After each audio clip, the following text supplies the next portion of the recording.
Now we look at electric field due to continuous charge distributions. We have seen the expression for electric field due to a set of discrete charges. Okay. Suppose we have a set of discrete charges like this Q1, Q2, Q3, Qn. We want to determine the electric field at the point P.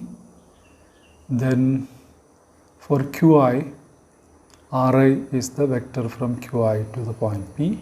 Then, as we saw here, the electric field that is given by E of P, the equation A, that is 1 by 4 pi epsilon 0, sigma E equal to 1 to n, Qi by Ri square, unit vector Ri. Okay, this is the force per unit charge. Okay, force per unit charge. So this is actually force acting on a unit charge placed at the point P. So this is the expression A. This is the expression for electric field due to a set of discrete charges. Okay. Now the thing is, often we need to consider charges that are distributed continuously over some region. Okay, we may not have discrete charges. Okay, Q1, Q2, Q3 like that. Discrete charges may not be there. Instead of that, we need to consider charges that are distributed continuously over some region. Okay. So the examples are given here. Here we have the first one that we see is the line, which is called a line charge. So the charge here is distributed over a line. Okay, it is distributed over a line. And we want to determine electric field at the point P due to this line of charge. Here a quantity that we specify here is lambda. This is the charge per unit length. So lambda is the charge per unit length. Okay, so we take small sections of this line charge, and the dl is one such small section, and the charge in that small section is lambda into dl, because lambda is the charge per unit length. Okay, and r is the distance to the point P from various such small sections. Another situation is where we have a surface charge, where the charge is distributed continuously over a surface. Okay, so here we can see on the right a surface where the charge is distributed, and we have the surface charge density. Sigma is the surface charge density, that is the charge per unit area, and here we determine the electric field at the point P, and this R is the distance from a small section. So dA is a small section, a very small area that we consider on the surface, and dA into sigma, that will give you the charge in that small section. Okay, sigma is charge per unit area, so dA is the area of that small section. So dA into sigma will give you the charge in that small section, and R is the distance from that such small sections to the point P. So as we consider the surface, the charge on the surface, we have to consider small sections and find the electric field and add them together. The third case that we consider is a volume charge. Here we see a volume charge. Okay, so here the charge is distributed in a volume, and the volume charge density is rho, which is the charge per unit volume, the volume charge density. And here we see a small small volume d tau, okay, in this volume, small volume d tau, and the charge in that small volume d tau is given by rho d tau, okay, that is given by rho d tau, and we can determine the electric field at the point P due to this volume charge by taking such small volumes, each having volume d tau, and finding the electric field due to each such volume and adding them together. So this is how we determine electric field at the point P due to this volume charge. And the charge inside such a small volume is rho d tau. Okay, here we saw in a small section the charge is lambda dl.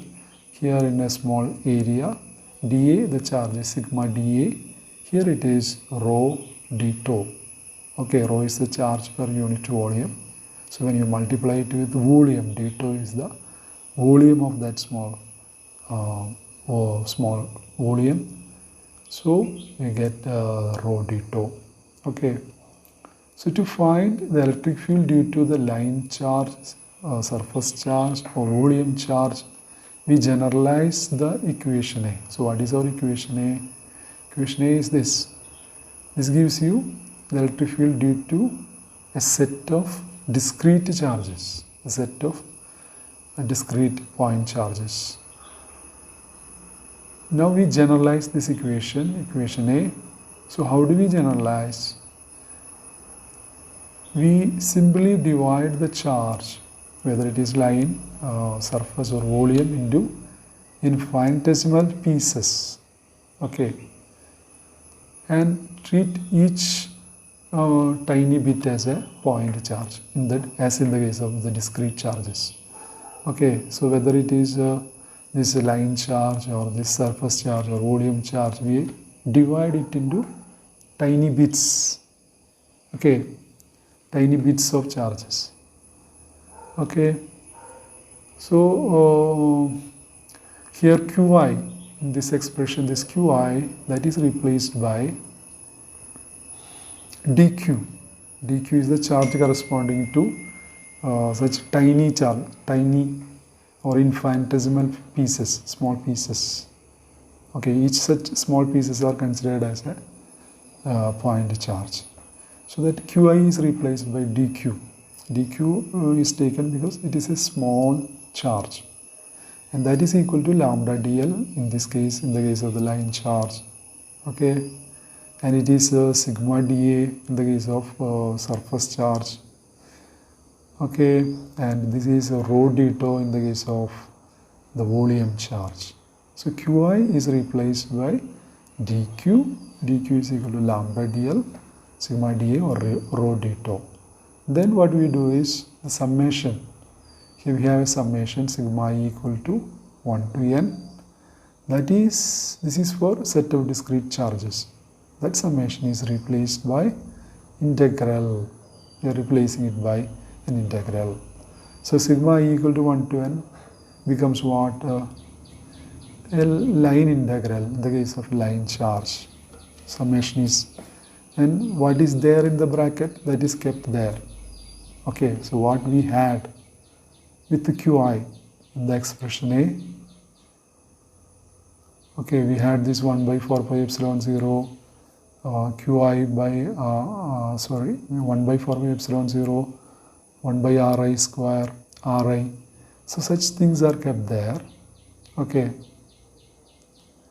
the thing that we do is we replace this Qi by lambda dl in the case of line charge, and the summation by this line integral.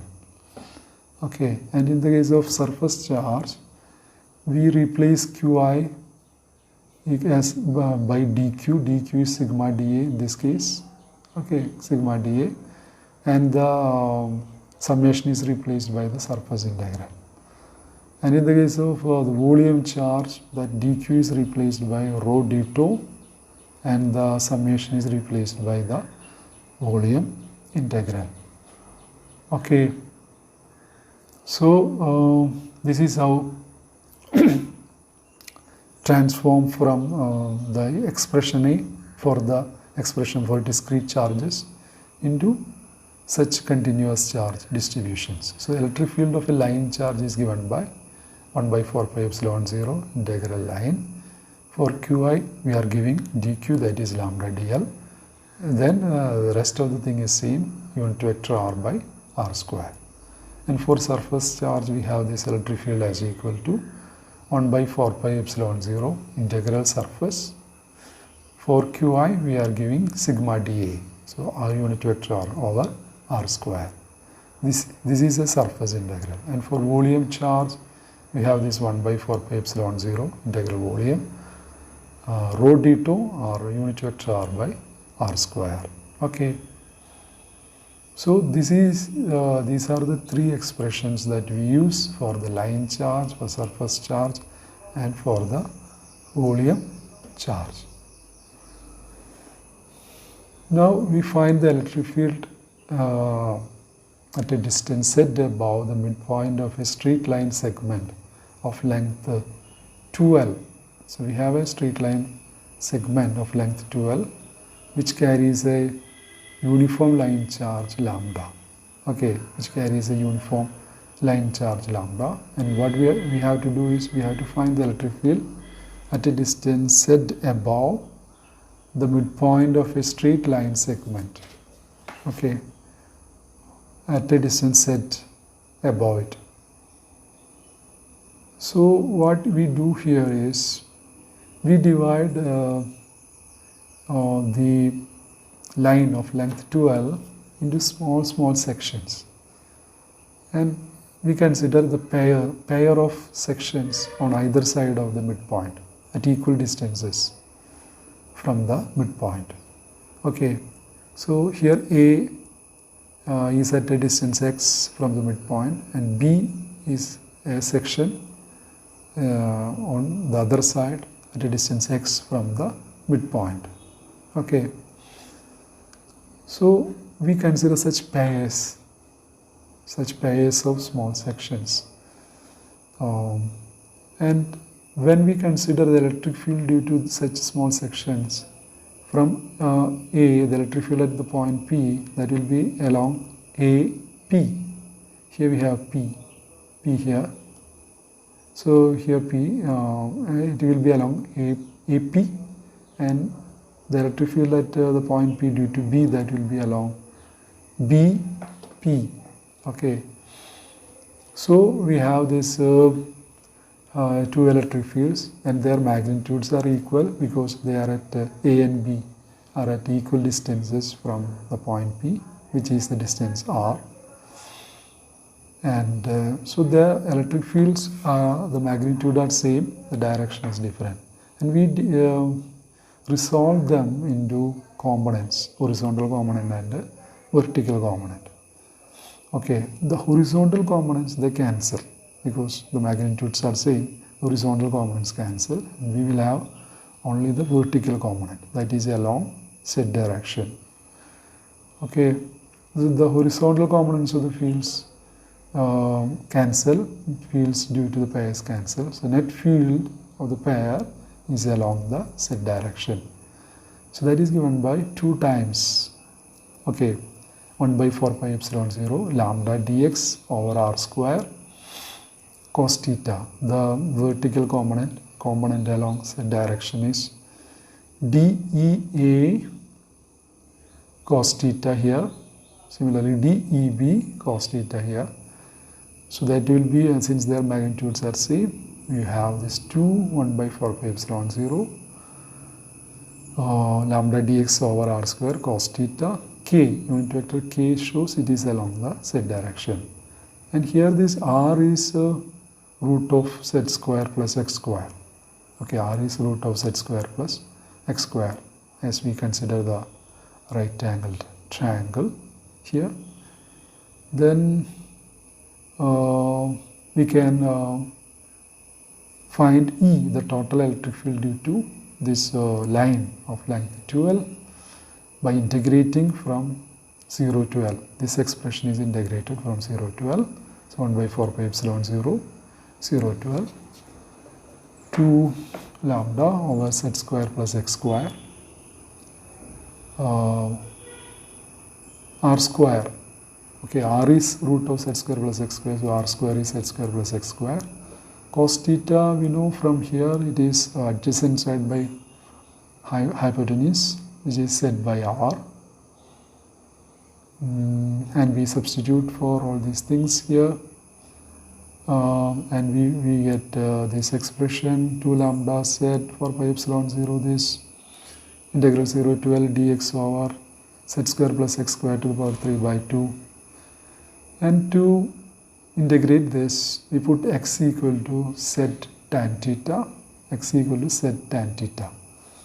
So dx will be z secant square theta d theta, and there will be a change in the limits. So limits will be 0, the lower limit. When x is 0, tan theta will be 0, and when x is L,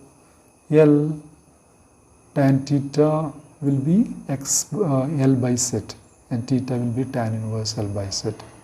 Okay, theta will be tan inverse L by z. So that we substitute here. So these are the limits of integration.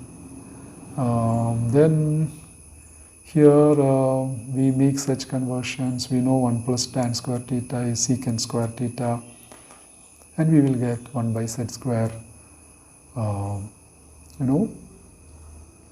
cos theta d theta, and we integrate between the limit 0 to tan inverse L by z. So this is equal to 1 by z square sin tan inverse L by z.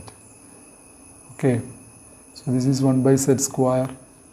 We have the sin tan inverse L by z, that is equal to L by z over root 1 plus L by z square. So from this we arrive at this relation 2 lambda z 4 pi epsilon 0 L z square.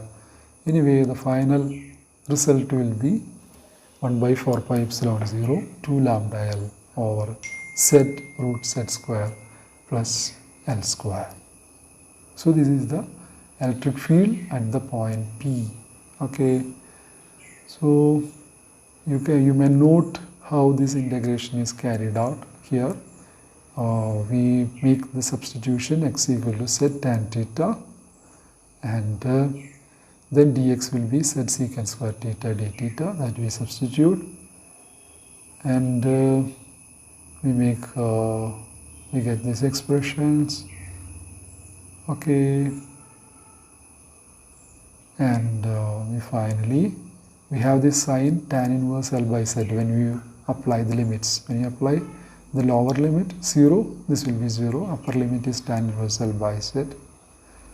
So we get this, and sin tan inverse L by z is this, L by z over root 1 plus L by z square.